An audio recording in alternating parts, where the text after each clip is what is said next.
Thank you for having me at Applied DK Saturdays. And today we'll talk about PlonK extensions.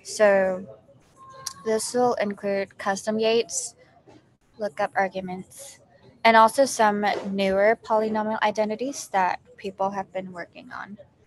Um, to recap, the Planck equation looks something like this. This is simplified form, but basically it involves certain preprocessed selectors um, that you can toggle on and off in order to express addition and multiplication gates.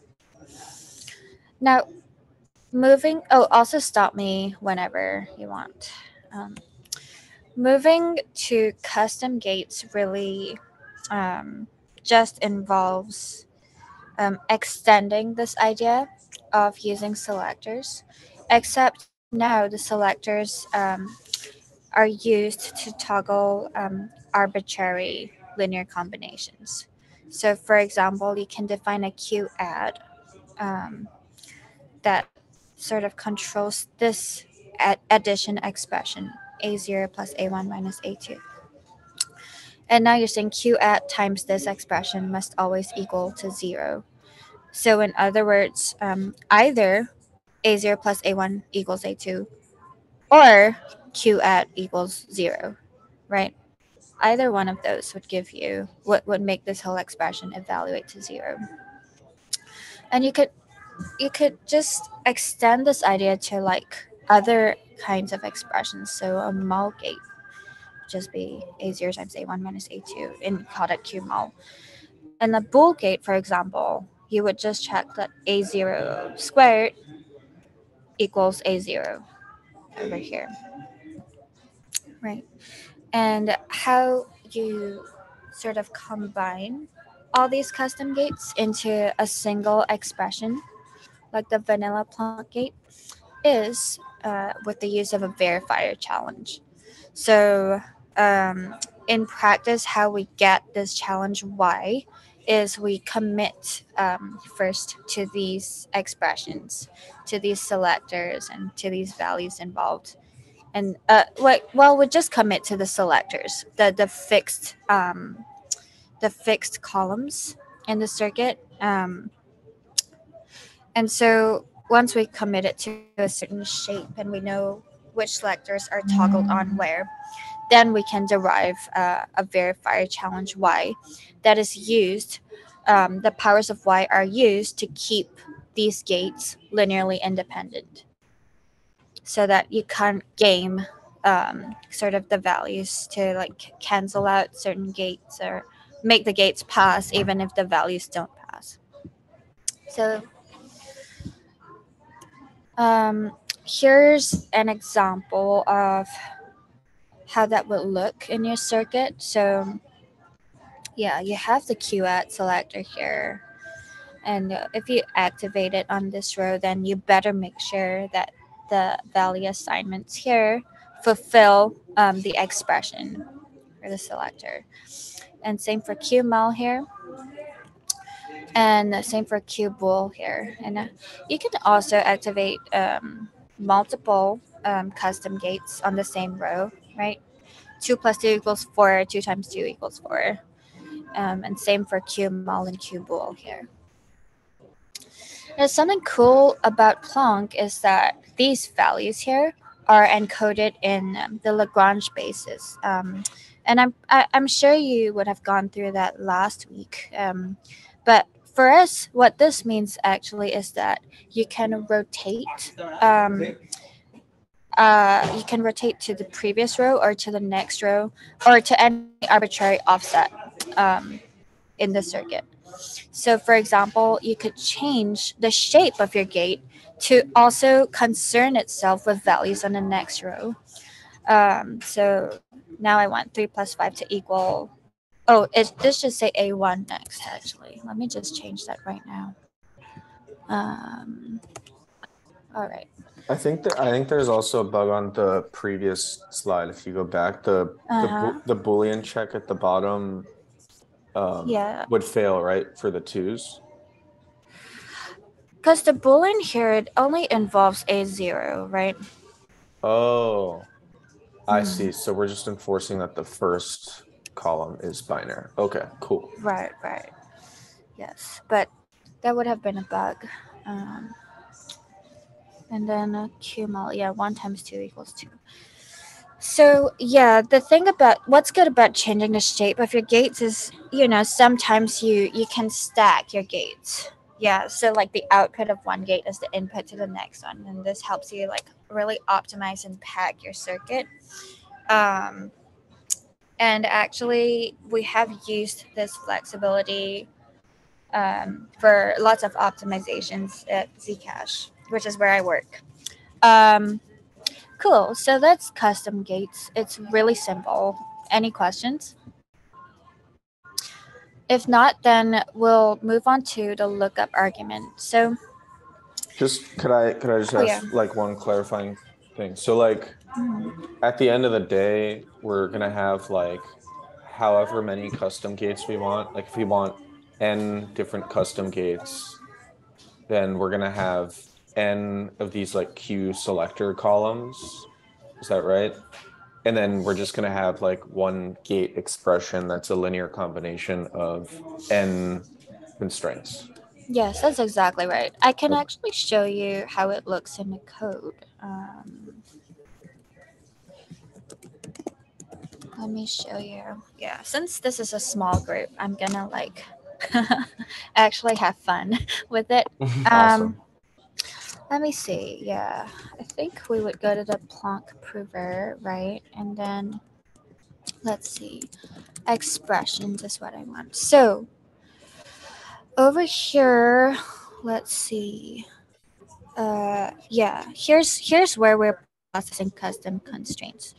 So in our constraint system, we have this meta.gates, and what the gates are is a vec of gates.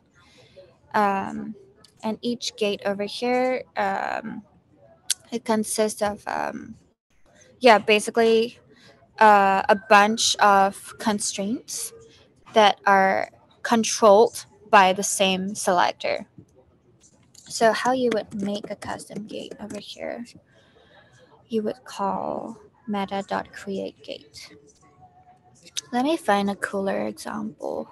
And Uh, so a selector can select multiple gates. oh, yes, absolutely. Yeah.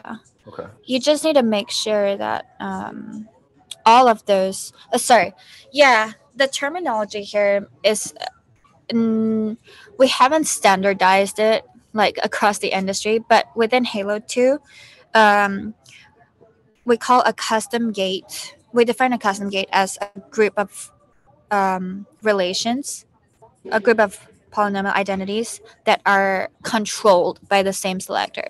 So let me give you an example here. Okay, how about this one?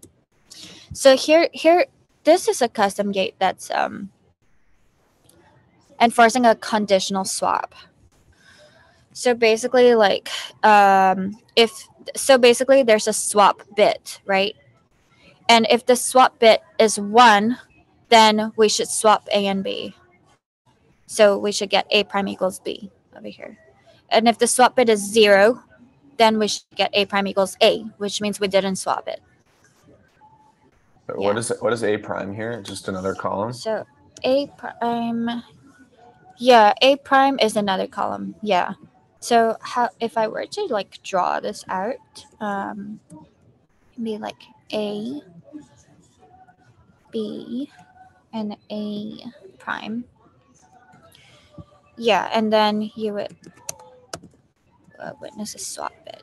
Yeah. So for example, like let's say like 5, 6, and then the swap bit is like 1. So A prime should now be swapped. So it should now be 6, right?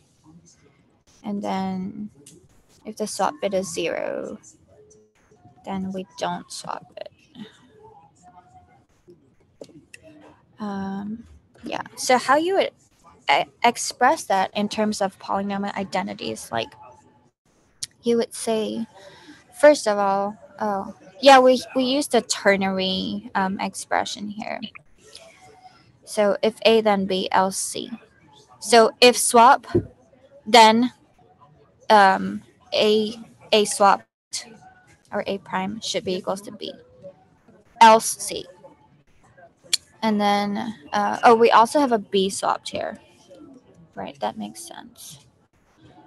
Wait, is ternary like just Oh god. under the surface, just that polynomial thing at the top there, that A prime equals B times swap plus A times 1 minus swap?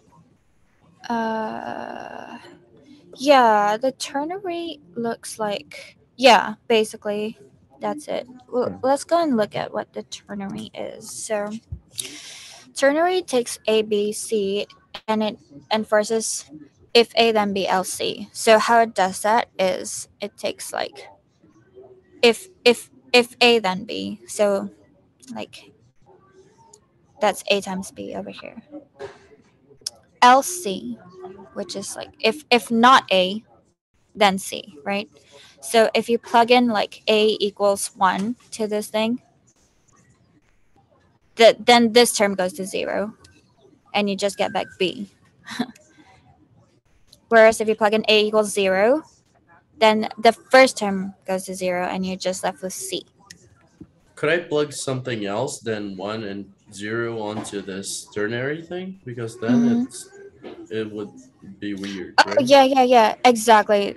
Like A must be a Boolean constrained expression. Oh, okay. Yeah. So that's not constrained by the ternary thing. And in fact, that's why we need to check it here. Like we've given swap as A over here, Hmm. right? And Okay, we that need to makes do sense. a bold check ourselves. Yeah. Hmm. Yeah. So this I is also how. have another Mm, question regarding the custom gates. What's the overhead that creates onto the prover or the proof size or anything? Because to me, it mm. looks like it should create custom gates for everything right now. So, but that obviously doesn't make too much sense. Yeah, that is a very. It's not free. It's not free. So that's a good question. Basically, what the custom gates, how the custom gates translates to a cost is the more custom gates you have, the more expressions you have here. Because this expressions is like iterating over your gates, right? So then these expressions are given into the vanishing to construct the vanishing argument. And I'm sure you guys went through the vanishing argument. Or did you?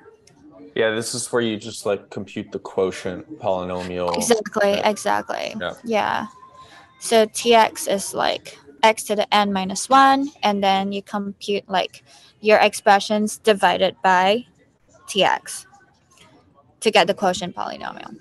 Um, so the thing is like basically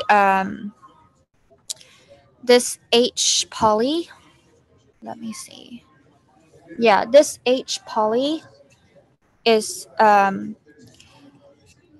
is the linear combination of your custom gates using powers of y, the powers of the verifier challenge y. Hmm. And the more terms you have, the more terms will be in this H poly. Okay. So yeah, at verification time, the verifier will have to do more like arithmetic, basically. In practice, that's like FF or inverse FFT, like where you convert to like coordinates and then you do the multiplication on the coordinates, or not the yeah coordinates. Yeah, yes, roughly that's it. You know something, you should look at Hyperplunk. I wonder if you've heard of it. They one of their selling points is that, oh wow, hyperlink, one of their selling points is that they allow you to have higher degree custom gates, and the reason is that The reason is that they don't use univariate polynomials, and instead they use multivariate and multilinear polynomials. Wait, let's go to the Mhm. paper. Yeah, Hyperplunk I doc. think Yeah. we're actually doing Hyperplunk 2 weeks from now. Oh, that's great. I want to Yeah. join. Who's giving that talk? Zhenfei, Right. he's a Oh, co-author on this paper. Yeah. yeah. Yeah. So I think,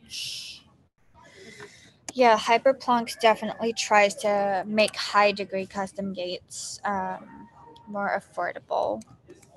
Mhm. And is there a systematized way in which we can derive if we should add a custom gate for arbitrary function f? Yeah, that's a really good question.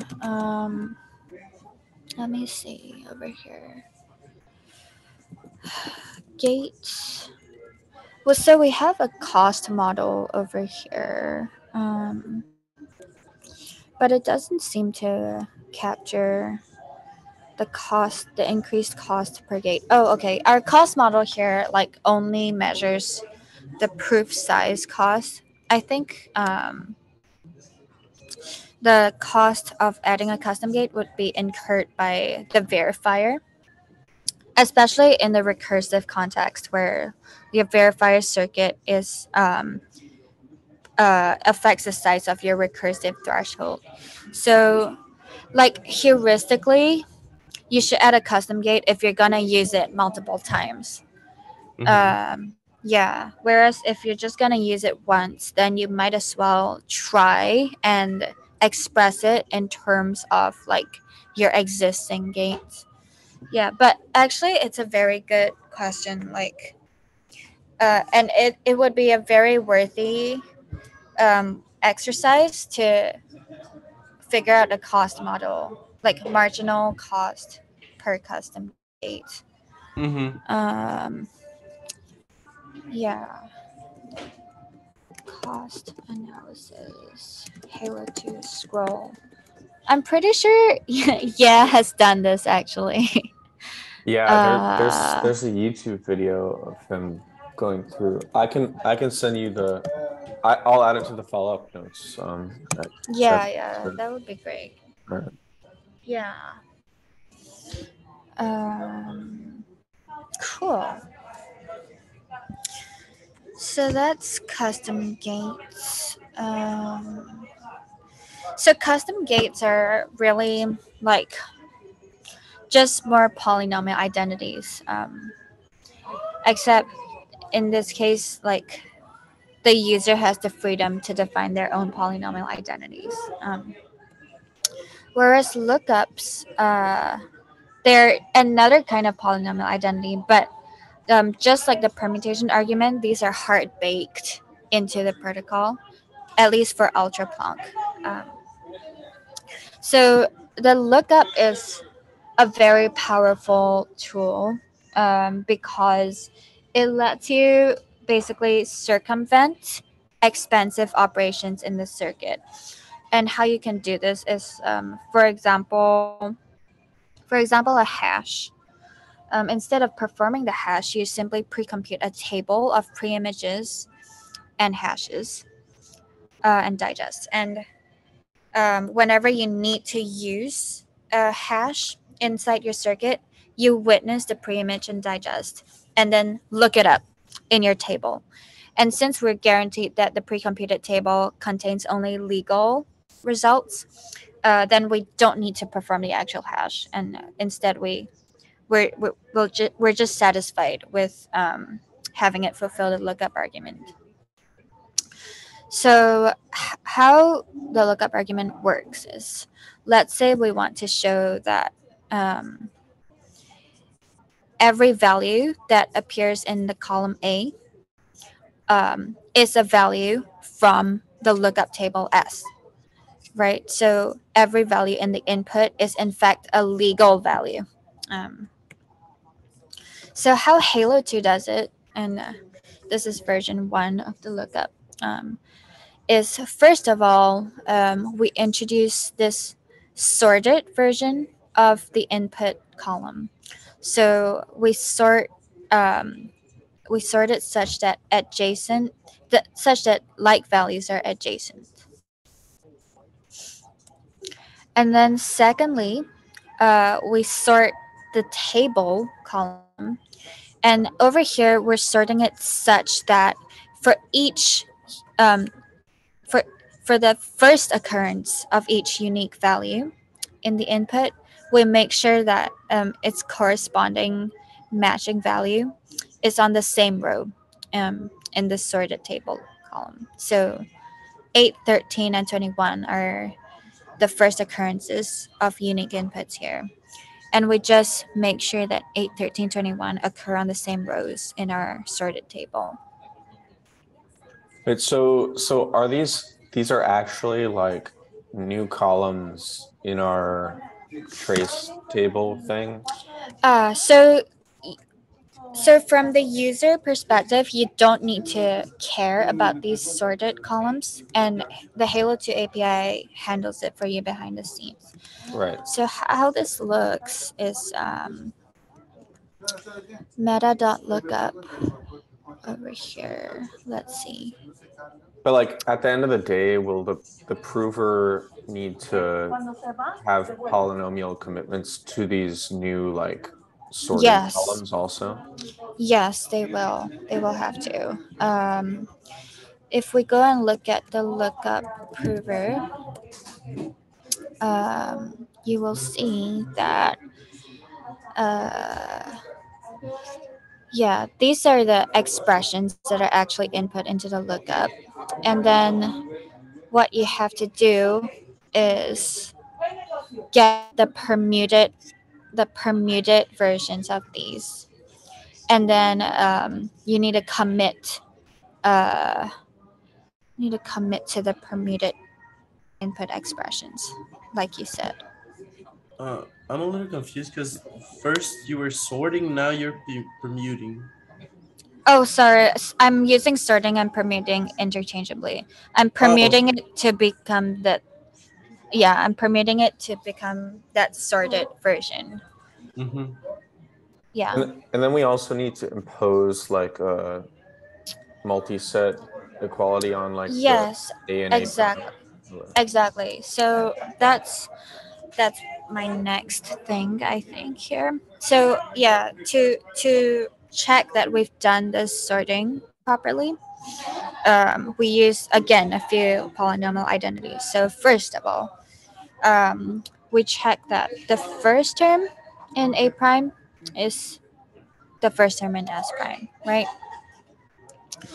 And then secondly, we check that basically A prime and S prime has this special relationship such that every value in A prime is either equal to the value in the same row in S prime, or it's equal to the previous value in A prime. So yeah, this first term is saying like A prime and S prime are equal in the same row, and this otherwise A prime had better be equal to the previous value of A prime. Mm-hmm. Okay. And then, yeah, to check the multi-set equality, we introduce a grand product polynomial. This should be familiar to you from the permutation argument. So we introduced this as Z um, polynomial. And we started off with Z1 equals 1. Okay. And then what we do after that is we construct this running product where we accumulate the terms of AX and SX in the numerator and A prime X and S prime X in the denominator. So let's step through this row by row. So like we said, we start off with Z1 equals 1. And then basically the next row in Z, it should be the previous value of Z, which is 1, times the values times the values of A and S. And we put in some random challenges here to make sure that basically these values cannot interfere with each other and cancel out. So A omega is 8 here, and S omega is 2. And then in the denominator, we have A prime omega and S prime omega, which is also 8 and 2 here. And then in the next row, we take the value from Z omega, which is this whole thing, and we accumulate it in a running product. So Z omega times the A and S values from this row, so 21 and 3, plus beta plus gamma, divided by A prime and S prime values. And we continue this until, and the final term, which is Z omega to the n minus 1, we get the grand product, like the product that accumulates all the terms of A and S and A prime and S prime. And this had better equal 1. Yeah, I think I'm a little confused. So like in the numerator is in so in the numerator we're like combining A and S, right? Yes. And in the denominator we're combining A prime and S prime. Yeah. So we're trying to argue that for like every pair A and S, there's a corresponding pair A prime and S prime. No, not exactly. Okay, so we're not combining A and S over here. Rather, like in fact, we're keeping them separate here. Like we're keeping them separate by using different challenges. So we're just checking that every value that appeared in A also appeared in A prime, and then separately, every value that appeared in S appeared in S prime as well. So it's a multi-set check for A and A prime, and a multi-set equality check for A and A prime, and then separately a multi-set equality check for S and S prime. I see. And we're just combining that into one like accumulation thing. Yeah. This is an optimization here. This like Right. plus beta plus gamma thing. If we wanted to do it separately, it would be the same effect. Got it. Okay. Thanks. Right. Yeah. Could you explain what A and A prime, S and S prime is again? Yeah, so A is the input to your lookup and S is the lookup table. And we want to show that every value that appeared in A is a legal value, meaning that it appeared somewhere in S, right? So how we do that is we construct auxiliary columns, A prime and S prime. And over here, A prime is just a sorted version of A, isn't it? And S prime is just a sorted version of S. And just 1 second. By sorted, you mean permuted with equal values alongside each other, right? Yeah, okay, maybe I should clarify this a little bit. So maybe I should stop saying sorted then. Let's say permuted. The thing is, yeah, I like you said, I want it to be permuted in such a way that like values are adjacent, right? But for S prime, I want it to be permuted in a way such that for every first unique value here, I have the corresponding matching value in the same row, S prime. 1321. But you see, S prime is just a rearrangement of S. Mm-hmm. The thing is, when I'm constructing S prime, I only care about 8, 13, 21 here. The rest of the values can be whatever. I don't care. I don't care how you're arranging them. Okay. Yeah. And like why we want to permute things in this specific way is so that constraints 1 and 2 can give us can convince us that every value appearing in A prime appears in S prime. So if you think about it, yeah, every value in A prime is either equal to the previous value or it's equal to like the value on the same row in S prime. So it must be like every value in A prime is equal to S prime. Uh-huh. Yeah. And so then if we're convinced of that relationship between A Can prime I and S, get back a little bit further then? Why do I yes. have the certainty that this holds? Like, Yeah. why do I have the certainty that S values and A values necessarily are in the same group? Could you rephrase your question? Could I would it be possible that it all the S values are not present in A at all? Okay. You mean like A has like just completely nonsensical values, right? And they don't appear in S at all. Yeah. If that were the case, then you would not be able to fulfill equation 1 and 2 here. Look, So equation S is basically the output of the of the gate. S is the lookup table.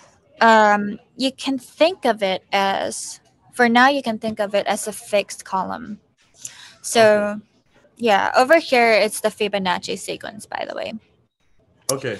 So, like, your circuit is defined with this lookup table, right? And then Mm-hmm. you witness some values that you claim are a subset of these allowed values. Mm-hmm. Yeah. Okay. That And makes sense. yeah, right. So, but if you're asking, like, what if the lookup table was also given as a witness? I don't know if that's what you were asking, but like that's called dynamic lookups. So over here, basically the user supplies both the input and the lookup columns, and so it's a kind of a different use case now because you your lookup table is like not guaranteed to be correct, and you have to do some checks possibly external to the circuit to convince yourself that your lookup table is valid. But for now we can just assume that S is a fixed column. Okay. Okay, so yeah, um so e- equations constraints 1 and 2 convince us that A prime is a subset of S prime. And then equations 3 and 4 convince us that A prime is a permutation of A. And then also S prime is a permutation of S. So those together should convince us that A is a subset of S.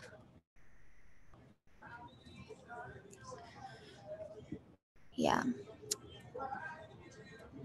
Are there other questions?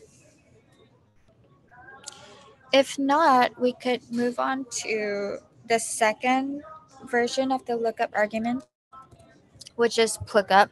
So I haven't made slides for this, but um, So I have a question. I don't know if PLOOKUP will cover this or not, but yeah, so what we showed was like a single column being looked up into like some other single column. right. Like how does this generalize to like pairs of columns? Like if we have a Oh input yeah, to a hash function and then the output of a hash function, that's like yeah, pairs, right? Or in general tuples of columns. yeah. That's a really really good question. So how that would generalize? You can absolutely do that. Okay, let me just duplicate this slide here and show you how that would generalize. Um, sorry. Oh, sorry, I didn't hear that. Oh no, I'm sorry. Okay, so let's say you want like hash of A, right? That's like something I don't know. Uh, like, I don't know, x0, x1, x2, etc. So what you would do over here is you would actually have an input expression that's a linear combination of a and aj. So it'd be like a plus like I'm trying to get like the gammas. Okay, a plus let's say z times ha, where z here is a random challenge. How is that random challenge generated? Like, Yeah, so the random challenge is generated by use. Are you familiar with the Fiat Shamir transform? yeah, So hash something. yes, exactly. We commit to A, we commit to HA, we hash the commitment to A, we hash the commitment to HA into the transcript, and then we squeeze a challenge from the transcript. What do you mean what's a transcript? Okay, so let me show you. Like the Fiat Shamir transform, it involves a prover and verifier. Well, it's a non-interactive um, version of prover verifier interaction, and how that's achieved is using a transcript. Let's see. I might as well just show you the implementation. So, hmm, So the transcript is just like kind of like a string message of the commitments that we're quote like sending to, or we should be sending to the verifier before the verifier sends us the randomness. yeah, yes, the transcript is like a sort of a log of the interactions between the prover and verifier, and you can instantiate it using whatever cryptographic primitive you want. So in our case, I believe we're right now using a Blake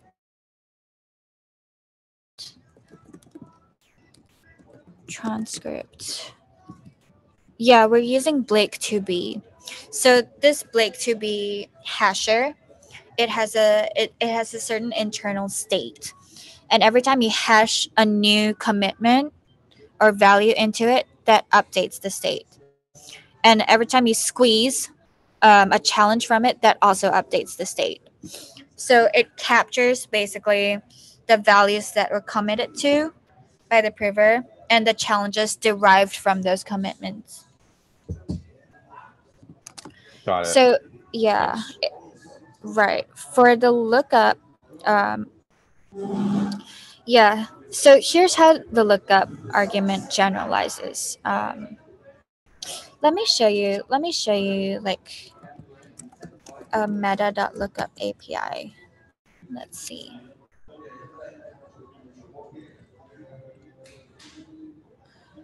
Let's see here. Looking for a not. Looking for a reasonable one. That's not reasonable. Uh. Okay, here's a reasonable one. So over here, what you're looking at is a lookup table. It looks like this. There's a tag column or an index column, and then there's a dense and a spread. So what it is over here is this is just some index, and then a dense is a 16-bit string, and then spread is like this bit string interspersed with zeros to give you a 32-bit spread bit string. And you can see how this kind of like bit operations would be very expensive if you wanted to do it in an arithmetic way. you would have to do like Boolean decomposition and then like check that in fact the spread version is properly derived from the dense version. And in fact, this is the kind of thing you could just pre-compute with like very little effort and put it in a lookup table. But now you see here, like if this is your lookup table, then like correspondingly you're gonna have 3 input columns, right? That you witness in the circuit. And you were asking just now, yeah, how does the lookup argument generalize to like n input columns and n table columns? So the answer here is that basically behind the scenes, we are combining these input columns into a single input expression. So it'd be like input expression equals input tag plus the challenge times input dense plus challenge square times input spread. And then the table expression similarly is just a random linear combination using the same challenge of the table columns over here. So by the way, you can do like lots of funny things with this. It doesn't need to be a one-to-one mapping between the input and table columns. So you could have something like input A, input B, and then let's see. Yeah, your table, it can be like table C. And you're looking up like input expression equals input A plus input B, for example. You're looking up that A plus B equals, that A plus B appears somewhere in the table C. So you can look up expressions like that as well. So really, you're not looking up columns to columns. You're looking at expressions to expressions. I see. And like Yeah. in Halo 2, like does the user define the expression themselves? Like if they want to do a linear combination, then they like define a linear Yes, combination you expression. can absolutely do that. Let me show you an example. So a very common example of this is you're gating your input expression using a selector. And the reason you want to do that is because your lookup argument might not apply on every single row in your circuit, right? Maybe like you're only trying to look up values in a specific subsection of your circuit. However, the lookup argument still has to pass on your whole circuit. So this is like your custom gates, actually. Like the custom gates, like, oops.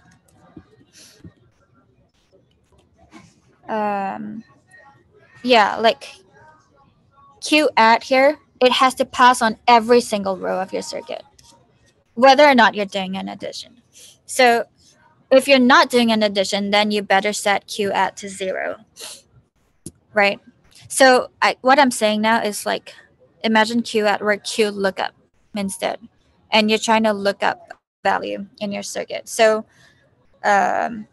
basically, when you want the lookup argument to apply, then you set Q lookup to 1. And if not, you had better set Q lookup to 0 to make sure that the lookup that your circuit still satisfies the lookup argument. So what we did here, what are we doing here? Okay. So let me see. Endo expression. Q lookup times word.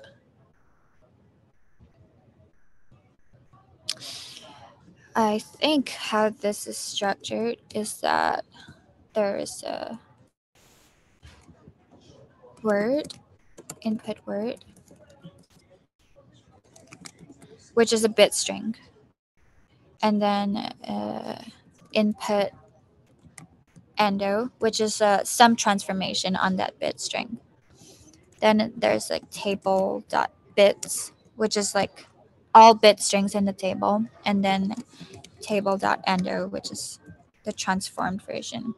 This endo is expensive to do in Circuit, so we're gonna just look it up.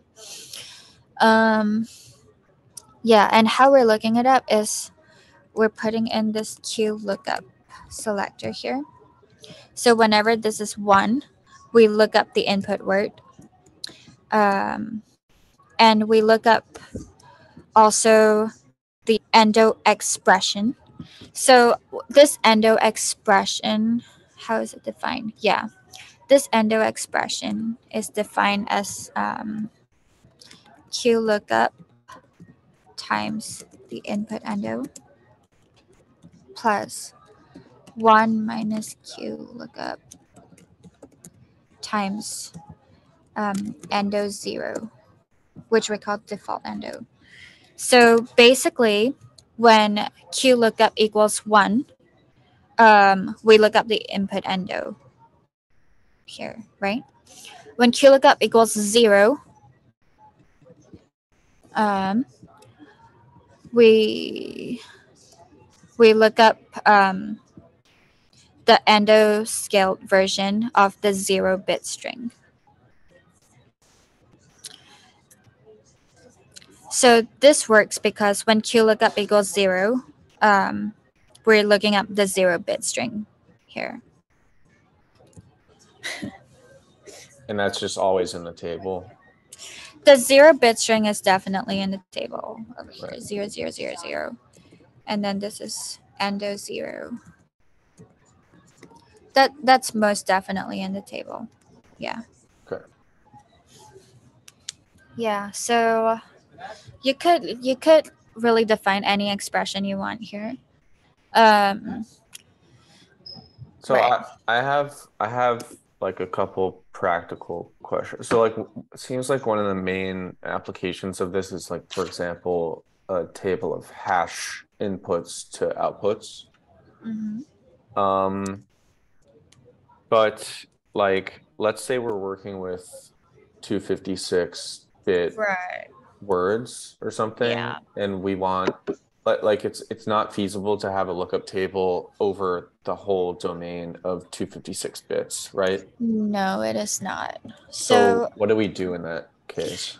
yeah, in that case, you do need dynamic lookups. Let me try and find you a diagram. I think. Let me see. Yeah, ZK EVM. Yeah, if you work at Scroll, you use this. So yeah, there you go. So let's see. Ketchup. Ketchup is the hash of interest here. So basically, this lookup table is what we were talking about just now, like the input to ketchup and then the hash of the input bytes, right? Yep. Okay. And then we need to use this lookup table like in the EVM circuit because we do not want to do the SHA-3 opcode inside this circuit. No, we want to look it up. Okay, but the thing is, this table here, it is not a 2 to the 256 table. No, it is simply the table of all the input, all the preimages that are of interest, right? So this table is gonna change like with each proof instance because your input bytes are gonna change. Now, but then how do you convince yourself that the values in this table are No, correct? wait. Oh Could yeah. you? How do you get that? Sorry, how do you get this table? How can you get a custom table for every input byte? Do you have a Right. table of tables? What? How does that work? Yeah. So basically, how the ZK EVM does it, they have this special purpose circuit, the catch-up circuit. And this Kajak circuit actually inside the circuit computes all the hashes. Yeah, so this is a big circuit computing lots of hashes. But basically, this Kajak circuit exports a table for you. It exports a table containing all the preimages that you're interested in and all the hashes that it has checked for you. Mm-hmm. Why do you need that to be a circuit? Like, why can't you just have that be some like computer program? Like, You could. Oh, can you still hear me? yep. Yes. Okay. Yeah, you mean. Wow, that's wild. Oh wow. Wait, 31 why? bytes. No, that is like. That's just wild. That's unacceptable. Yeah, what app is doing that to me? It's what the hell? Anyways, so the reason why you want that to be a circuit is you because the EVM circuit is like the EVM circuit is the relation that you're checking in your snark, right? And the EVM circuit involves this is just ridiculous. What could it be? That's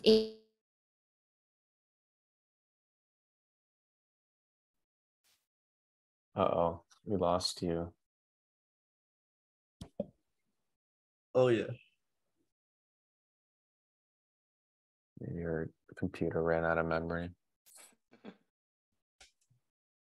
That's actually wild. 32 gigabytes in the browser. What is consuming that?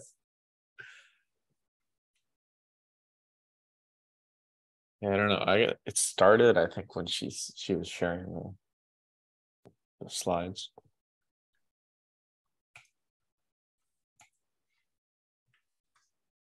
Yeah, maybe her computer crashed or something.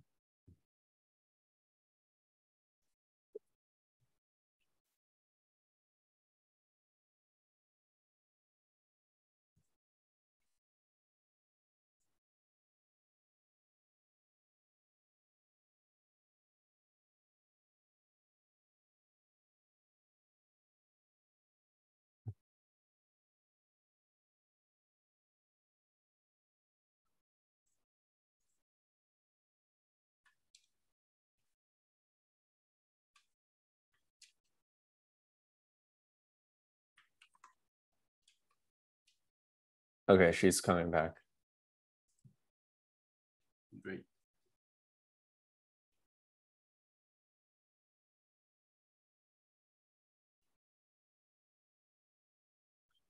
Let me see if I could just stop.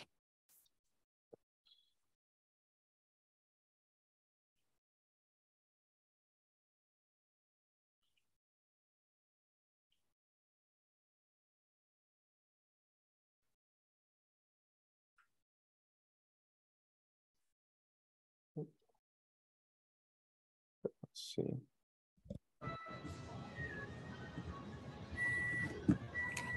Hi. Can you hear? Hey, Oh, yes, you're back. You're back. Did your computer just crash? yeah, yeah. Oh my God. Distressing. Um, cool. We were talking about the Catch-act table.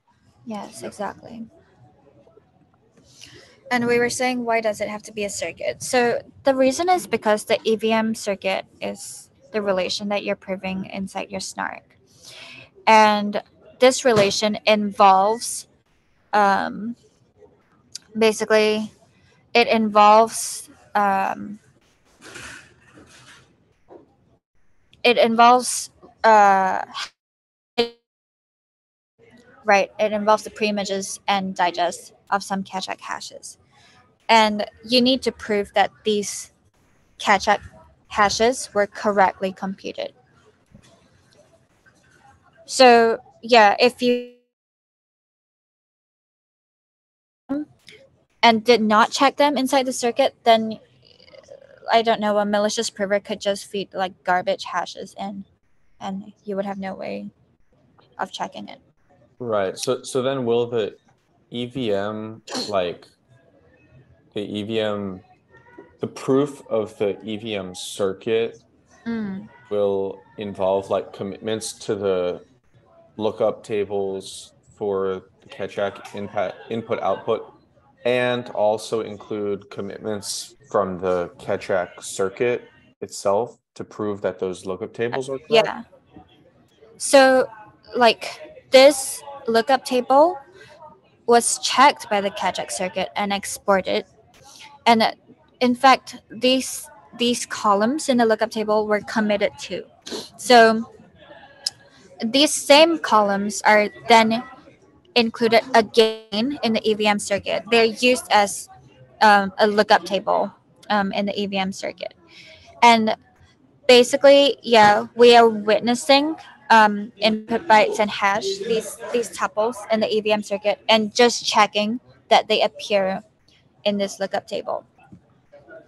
And then the Just proof. coming Mhm. back again to the Ketchak circuit, you said that they input a custom table for inputs, but I don't see how it could be possible to have like custom gate for every single input in 2 to the 56. So Okay, yeah, just a yeah. prefix. So how does that work? So we are not doing all 2 to the 256 inputs. We're definitely not doing that. Instead, what we're doing, we're taking the input bytes uh, that we're interested in. So the actual bytes that we want to hash, that we're using for this proof. Maybe that's like, I don't know, a few hundred, a few thousand Okay. hashes that we need to do. Okay. Okay, right. So the catch-up does it just crunches those like 1,000 input bytes, gives you the hashes, 1,000 hashes, and it exports those 1,000 tuples as a lookup table, which is consumed by the EVM circuit. Okay, that makes sense. Yeah, and so when you're verifying this proof, you need to check that the commitments output by the catch-up circuit are the same commitments um, uh, used as a lookup table by the EVM circuit. Mm-hmm. Yeah. Okay. So yeah, you definitely need dynamic lookups for this use case. Mm-hmm. So when you say dynamic lookups, that just means that like you only prove the things that you need or want. Yeah, when I say yes, basically like dynamic lookups, it means that the table involved in a lookup is provided by the prover. So the table is gonna change with every proof. Whereas a fixed lookup is where the table is baked into the circuit. Like these values are like the canonical values, Got it. the legal values that then they will never ever change. They're the circuit definition. It's a fixed input. Yes, exactly. So if your table is small enough, let's say you're using your table for a range check. So you pre-compute this table of all 8-bit values, right? Mhm. Now 2 to the 8 values, you could fit that. You could Yeah. like hard code that in your circuit. But yeah, if your table has to be like 2 to the 256, there's no way you can do that. Right. Yeah. So so is this understanding correct? Like the EVM will do some computation and it needs like let's say 4 Keccak values. Yeah. So we communicate that up somewhere and then we fill out a table with the 4 Keccak values, the inputs and the outputs. Yeah.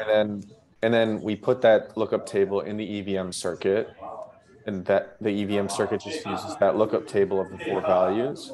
And then Yeah. separately, the Ketchak circuit will prove the validity of each of those 4 input-output pairs. And our proof will need to consist of both the Ketchak proof, circuit proof, and the EVM Mhm. proof, and the fact that the lookup tables they're proving are the same between the 2 circuits, right? Yeah, exactly. Yes. Okay, so then like where is the efficiency gain? Because it seems Mm. like we're proving the computation of each of the Ketchaks anyway. So like why even use a lookup table? Yeah, exactly. So the efficiency gain is you're reducing the prover space complexity. If you wanted to inline this Kajak circuit in the EVM circuit, you could do it, but you would get just a huge EVM circuit, right? Whereas if you sort of made like a sub circuit, a specialized Kajak, you could parallelize this, and so you wouldn't like consume all the memory on your machine, or you could use another machine, for example. So that's the efficiency gain. So it's only for proof generation parallelizability. Yeah, Interesting. But so the overall size of our proof would be the same? yeah, Okay. Okay, cool. That's interesting. Thanks. yeah. I guess your the size of the proof you're aggregating the last step where you're checking like consistency of the commitments um between these circuits. And by the way, all these like lookup relations, you have to check the consistency of the column commitments. So you check that inside an aggregation circuit. And then basically, so the proof that you end up with is like the proof generated by the aggregation circuit. So in that sense, you are aggregating these multiple proofs into a single proof. So, but to me, yeah, is that an efficiency gain? I guess that's an efficiency gain for the verifier because they end up with a smaller proof. Yeah, but if you're saying efficiency gain in terms of proving time, um, then it's the thing I said, the parallelizing the previous work. Yeah. And then that part where the aggregation circuit Mhm. verifies that like the lookup tables in like the EVM circuit and the Ketchak circuit are the same. Yes. How does that actually work? Is it just both have polynomial commitments to the actual values in the lookup tables, and you just show that those polynomial commitments are the same? Yeah, that's it. Okay. So we're saying like this column in the EVM trace table is the same as this column in the Ketchak table. Yeah, Okay. exactly. If you wanted to do some kind of fancier,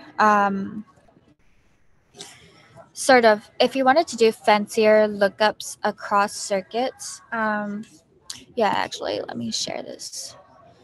I think I was going to this document just now as well. So basically, you could do um, let me see. Right now, what we're doing between the two circuits is we're checking like literally they're using the same exact columns, right? But that might not always be the most efficient thing to do because you might want to use parts of the column for something else. So it would be useful to be able to check equality between subsets of columns between circuits. And there's this paper called Wrap It Up, which does this. So this is from the Hermes, Polygon Hermes ZK Um, and yeah, basically they're trying to do lookups across circuits in an efficient way. So yeah, you can look this up um, later. Cool. And another just loose idea that I just had. Is there a cost analysis for the size of the lookup table? Yeah, definitely. The size of the lookup tables, like you mean how many values are in them? Yeah, I mean, Yeah. I just thinking in abstract terms. If I had the situation in which I was in a trade-off between actually increasing the size of the lookup in order to try and get more efficient, or not doing that because of verification proof size or anything like that. Yeah. Actually, this is a great question. Like, I think lookup tables are becoming super integral to a lot of circuits because there's such a good hack. So, making super efficient lookup tables is of interest to pretty much everyone. So, I don't know if you guys have heard of CALC. So, Yes. CALC is one example of more efficient lookups, but I don't think that's for PlonK. I think they use like pairing based systems. But there's also this new paper, like from 2 days ago called called Lookup. Right. That also tries to just improve the asymptotics of the lookup argument.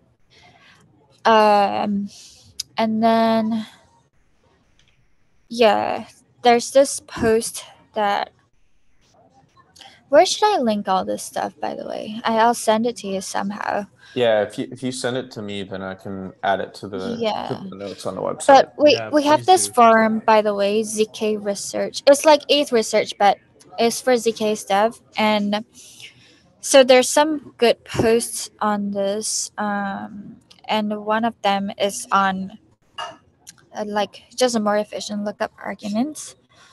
uh, that has better asymptotics. So if you go to ZK Research, you will see this post. It's Okay. not there's not so many posts right now.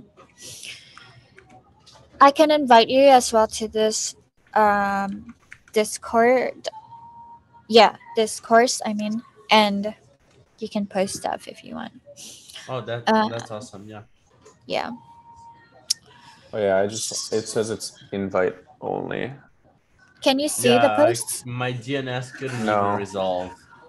Uh, Yeah. okay, got it. So what you have to do is drop me your emails, the email link to your GitHub, Mm, and I'll invite you.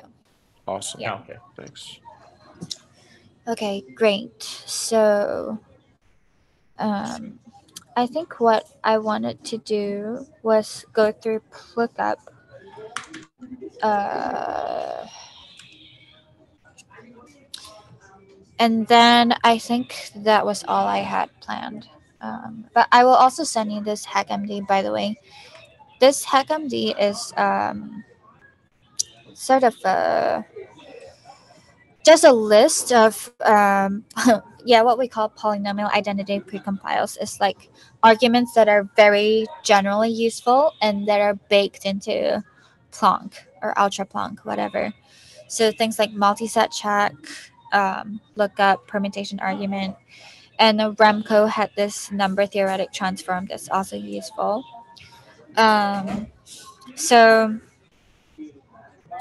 yeah, then the question that this was asking is what other polynomial identities are of general interest. And this is the ZK research posts were a response to these questions. So, for example, uh, between multisets, you can prove like union, intersection, and then you can also get like things like deduplication, lookups. So basically, just more fun stuff that you can do with polynomial identities. Yeah, because when we talk about PlonK extensions, it's really just getting more and more creative with polynomial identities. Um, and so this document here just builds it up from the multi-set check all the way to permutation argument. and from there you can go to the ZK research posts. Nice. Awesome. Is Yeah. that different than Ariel Gabzon's HackMD on multi-set checks? Could you link that to me? Yeah, I saw he had like a really good HackMD node on all that stuff. Ariel's HackMDs are just amazing. Yeah. Wait, now I can't find it. I'll find it. I'll find it. Yeah, yeah. Yeah. Okay. Here it is.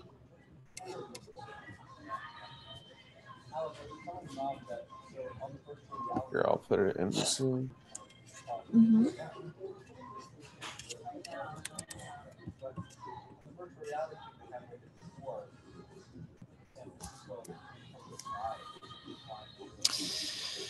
Yeah, Multi-set checks, grand products to multi-set checks. Oh yeah, I think this is pretty much the same thing. XOR tables, lookup,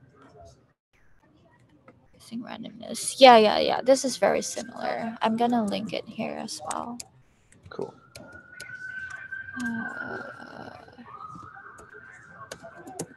Okay. Nice.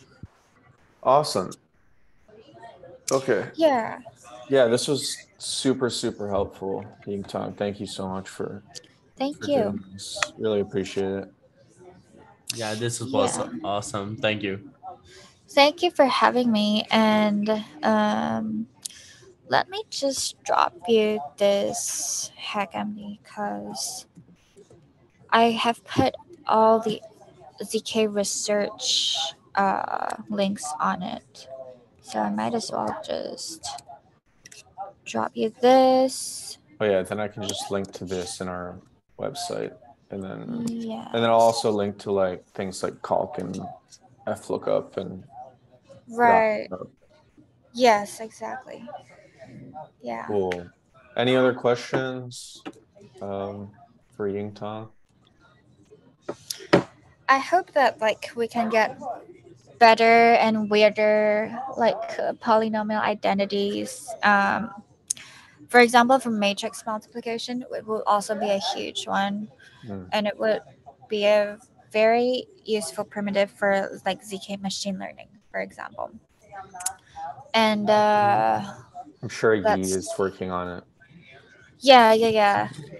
And like the sum check argument is making a huge comeback, and like basically like how Hyperplunk does it, multilinear extensions. That would also be super interesting to look at. Yeah. Yeah. Yeah. So we're doing Hyperplunk in a couple weeks. That one's gonna be on a Friday at noon Eastern. So if you can make it, I think that'll be a good one too. Nice. Yeah, it's super exciting times.